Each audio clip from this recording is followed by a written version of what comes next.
Hi, everybody. Welcome back to another book review.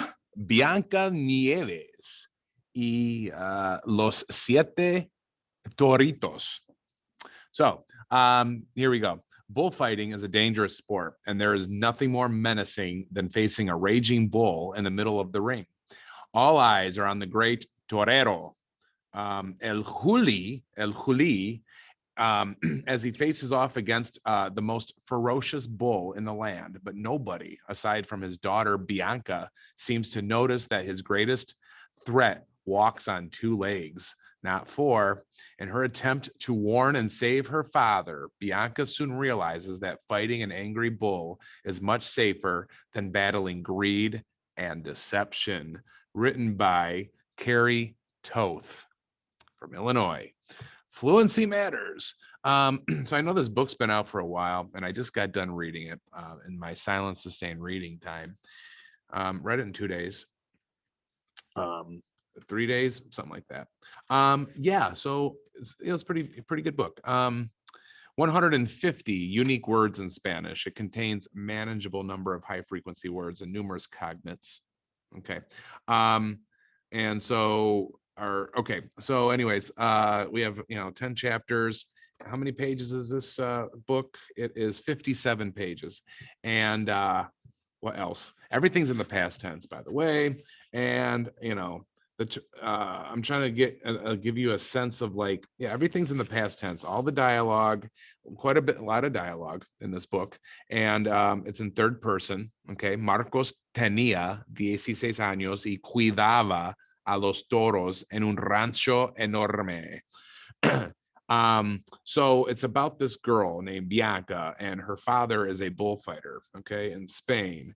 And what else? Salome is this person who is I guess Bianca's stepmother.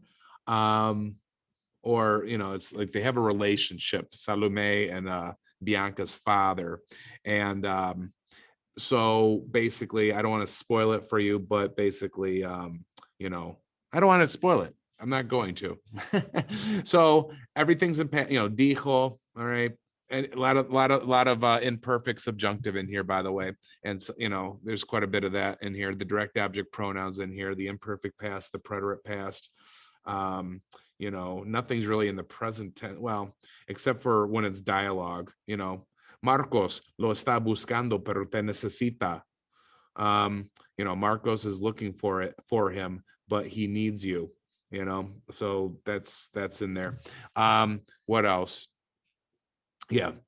Anyways, I thought it was a pretty decent story. I liked it, and it would be challenging for a level 2 student, I think. Well, depending on what your level 2 is as far as how much you're doing input and stuff. I wouldn't let don't let the imperfect past trip you up or make you steer away from this. Definitely, I would say probably mid Spanish 2. Plop this in free voluntary reading. Level 1, it'd be hard to do this. I think. Like I said, these are all my opinions. I could be wrong. I don't know. You might think differently, but yeah. I saw quite a bit of imperfect subjunctive stuff in here. I can't pinpoint it right now, but here and there, it's got everything though. Think of it as preterite past, imperfect past, indirect and direct object pronoun stuff in here, as well as present tense dialogue, sort of. There you go. There's illustrations. Okay, hospital. Let's see, and some nice drawings here. Whoever drew these. Whoever this is illustrated by. Yeah, and it talks about Fernando, which is one of these bulls that they don't want to put in the bull ring, and you just have to read it. But anyways, I would yes, I would say definitely I